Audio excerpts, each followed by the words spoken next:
Alors que nous nous acheminons vers la fête du Christ roi de l'univers, qui ponctuera notre année liturgique dimanche prochain, les textes de ce dimanche nous préparent à célébrer notre Seigneur, dont nous attendons, nous dit Jésus dans l'Évangile, la venue avec grande puissance et grande gloire. Fidèle à la parole que Jésus nous adresse, l'Église nous fait proclamer notre attente de son retour dans chaque anamnèse. Jésus annonce donc avant son retour la venue d'une terrible détresse, durant laquelle les puissances des cieux elles-mêmes seront ébranlées. Et il enjoint ses disciples à y voir le signe plein d'espérance de son retour prochain dans la gloire et du rassemblement de tous les élus.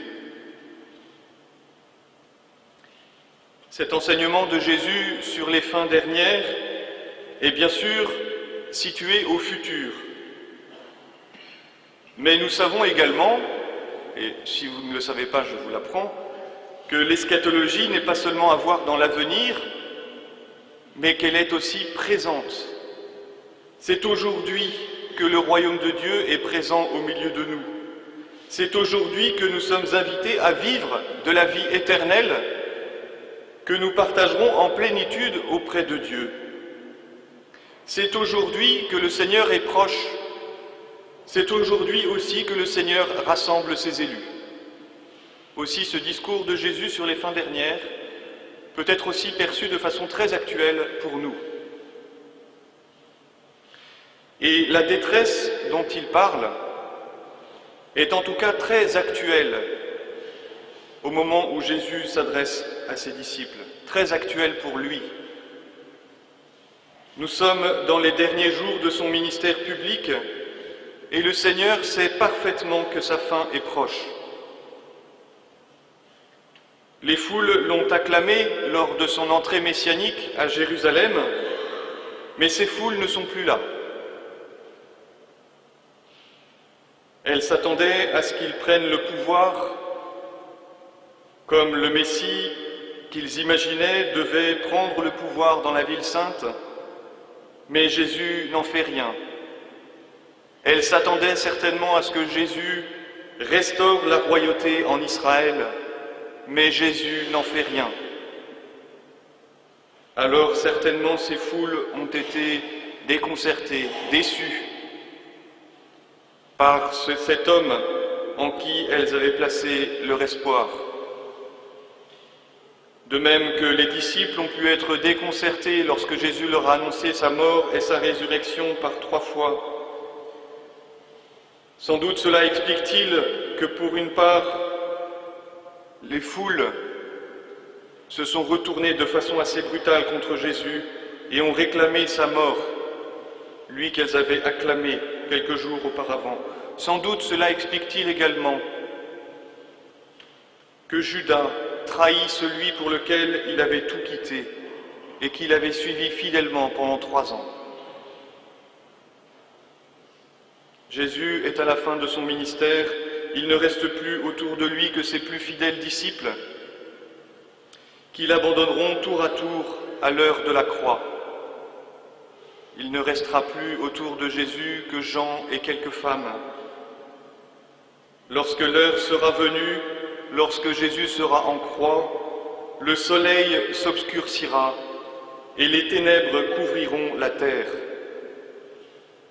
Jésus est plongé dans une telle détresse à la perspective de cette fin prochaine qu'il dira bientôt à ses disciples à Gethsémani « Mon âme est triste à en mourir ».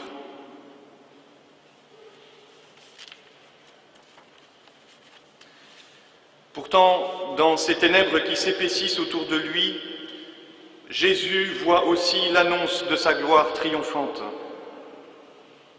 Dans l'évangile de Jean, c'est au moment où Judas sera sorti pour aller le livrer au grand prêtre que Jésus s'exclamera « Maintenant, le Fils de l'homme a été glorifié ». C'est au cœur des ténèbres que resplendit la gloire de Dieu. C'est sur la croix que Jésus est proclamé le roi des Juifs. Jésus tient à partager à ses disciples l'espérance qui l'habite au cœur de la détresse, afin qu'eux-mêmes ne soient pas désespérés. Depuis la résurrection du Christ, depuis le don de l'Esprit Saint, nous sommes entrés dans la fin des temps. Les détresses peuvent nous affecter.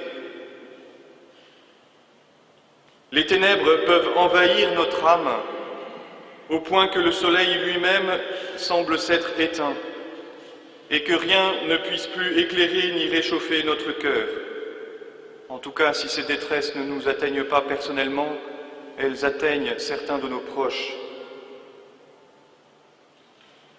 Tant de personnes atteintes par la solitude, le grand âge ou la maladie, tant d'hommes et de femmes dont les familles ont été brisées, tant d'enfants aussi, peuvent témoigner de cela.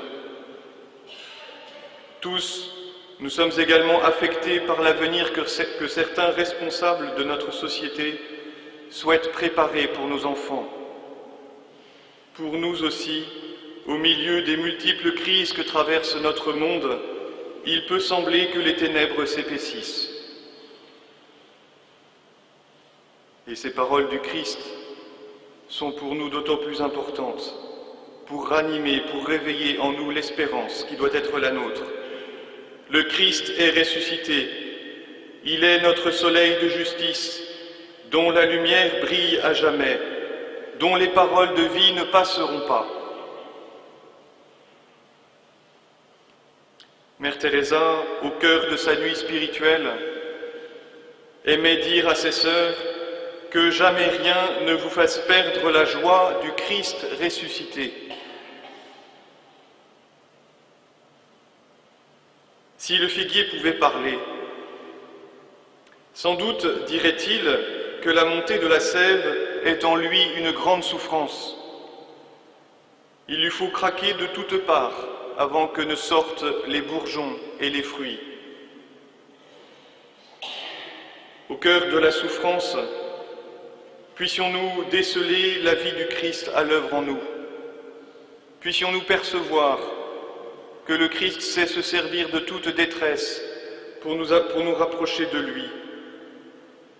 Puissions-nous percevoir également que les ténèbres et la mort n'auront pas le dernier mot sur nous, puisque le Christ est mort pour nous, puisque par son sacrifice unique, comme nous l'a dit la lettre aux Hébreux dans la seconde lecture, le Christ a mené pour toujours à la perfection ceux qui reçoivent de lui la sainteté. Aujourd'hui, le Fils de l'homme est proche, il est à notre porte. Aujourd'hui, il vient au plus profond de nos cœurs avec grande puissance et grande gloire. Sachons le reconnaître dans l'humilité glorieuse de son Eucharistie, sachons demeurer dans sa parole et le laisser faire de nous son peuple. Alors nous partagerons sa gloire et comme les sages dont parlait Daniel, nous brillerons pour l'éternité de la lumière du Christ ressuscité, comme la splendeur du firmament.